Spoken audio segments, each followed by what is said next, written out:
Gospel of our Lord Jesus Christ according to Luke. Glory to you, Lord Christ. On the way to Jerusalem, Jesus was going through the region between Samaria and Galilee. As he entered a village, 10 lepers approached him. Keeping their distance, they called out, saying, "Jesus, Master, have mercy on us." When he saw them, he said to them, "Go and show yourselves to the priests." And as they went, they were made clean. Then one of them, when he saw that he was healed, turned back, praising God with a loud voice. He prostrated himself at Jesus' feet and thanked him. And he was a Samaritan. Then Jesus asked, "Were not 10 made clean? But the other 9, where are they? Was none of them found to return and give praise to God except this foreigner?" Then he said to him, "Get up and go your way. Your faith has made you well." The Gospel of the Lord. Praise to you, Lord Christ.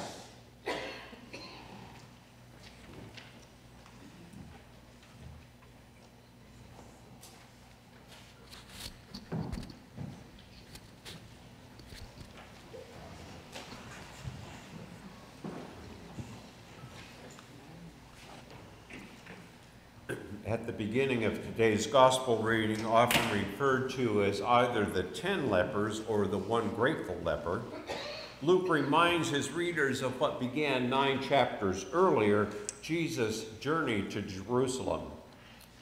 But since they are walking, that journey is not without time to teach the disciples, to preach God's kingdom, and to cure many as a sign of that kingdom. But everything points to Jerusalem and the events that will happen there. Now, the translator may have messed up a little. It should probably read, "as Jesus was about to enter the village." Because, you see, lepers had a set of rules that they had to follow. Not only were there almost 2 whole chapters of Leviticus dedicated to teaching priests how to diagnose the disease, but there were 2 verses aimed especially at lepers. Wear clothing that is torn.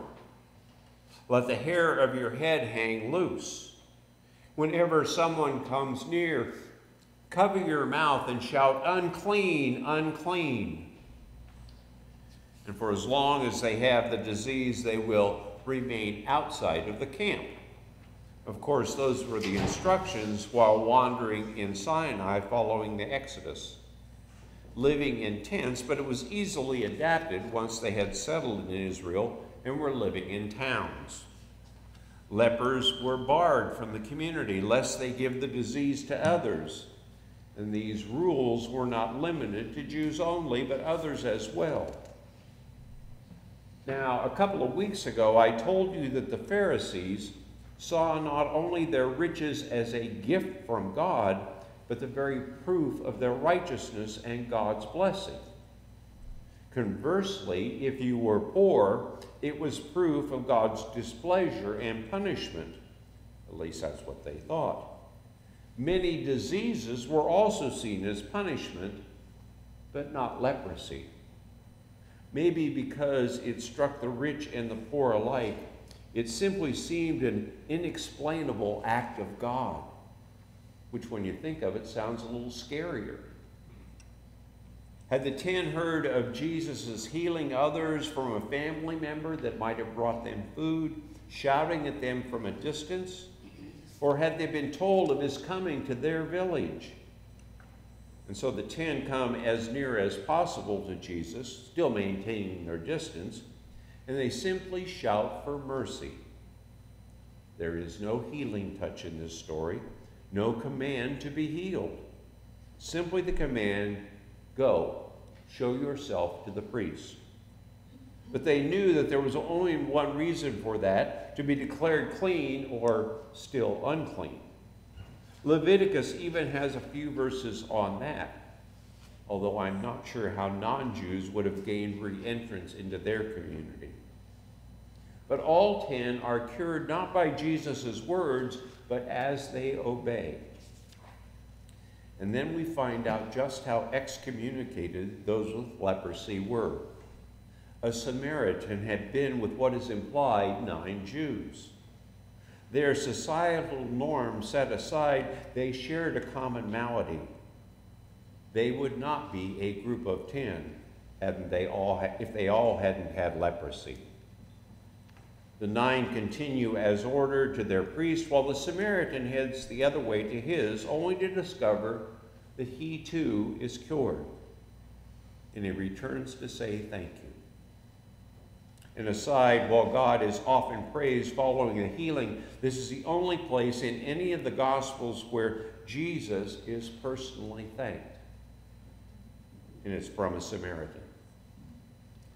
Now, there's nothing wrong with the translation of Jesus' comment to the Samaritan, but there's a whole lot more to it than what we hear would have been heard by Luke's first Jewish Christian audience. It says the man prostrated himself, and so to get up is reasonable. But the Greek word for Jewish Christians would also have been used to describe resurrection. Also, made you well could also be translated as to be saved. The 9 had followed the rules during their time with the leprosy, and now they did just as Jesus instructed. After they are declared clean, they can be reunited with family, friends, and community. But the Samaritan's faith, it was not a belief in a doctrine or being able to recite some creed. It was a belief that the God of life and death is at work in and through Jesus, and the trust that this is not just a vague general truth, it is a rhythm of faith and gratitude. Simply what being a Christian is in the 1st or 21st century is all about. Shortly after beginning my ministry at my last parish, a noted journalist, author, and storyteller, Catherine Tucker Wyndham, died. She had been born in Selma. Most of her writing and stories were about Alabama. One such story she told was about the first black sheriff in a rural Alabama county. Growing up, there had not been enough money for shoes. And so until the age of 8, he went barefoot. He didn't mind most of the year, he said, though it was tough in the winter because his feet would crack and bleed. One such winter day, his mother instructed him to carry lunch to his father at work. That day, the owner of the general store, a white woman, saw him and called to him, asking why he wasn't wearing shoes. Upon hearing his story, she takes him inside, washes his feet, rubs them in Vaseline, and gave him his first pair of socks and shoes. He was so excited, he rushed home to tell his mother, totally forgetting about his father's lunch. After he told her what had happened, she said, "Did you say thank you?" He confessed that in his excitement that he had not, and so she sent him right back to the store. If he was so excited, we can only imagine what it was like for those 9 lepers. They can now be reunited with family and friends. They can now go back into town. They can return to the synagogue to worship God. A footnote to that sheriff's story is he visited that woman every week, thanking her until the day she died many years later in a nursing home. The 9 lepers must have known, like the 10th, that they would pass muster when they presented themselves to the priest. They could have taken a minute, couldn't they, to return and say thank you? Isn't that our main gripe with this story? And what about today? If St. Albans helps some entity through our outreach budget, or as we as individuals, do we expect to be thanked? Are we peeved or hurt when we aren't? Now, honestly, as rector, I see a lot of thank yous from donations from our outreach budget. You can see them posted on the bulletin board in the narthex. But I do not keep track of who we helped to see if each one said thank you, nor do I on a personal basis. But it got me thinking about how many heard this story the first time and slid themselves into Jesus' part. I did.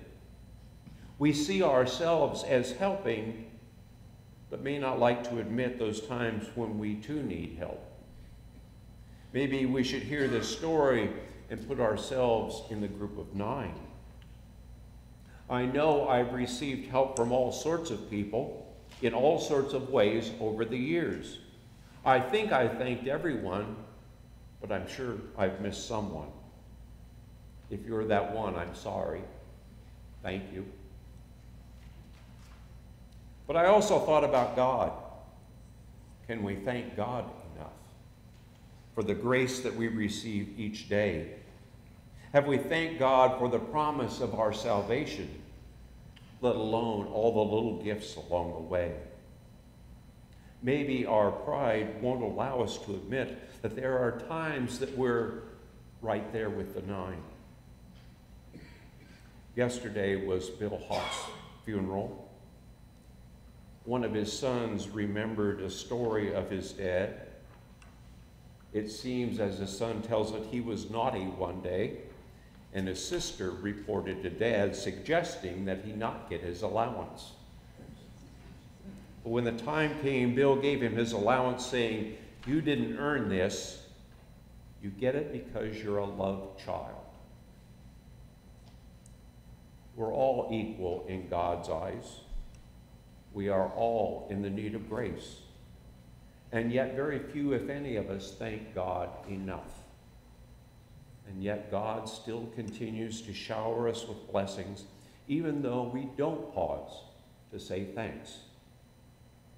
Just know that we are loved children as well.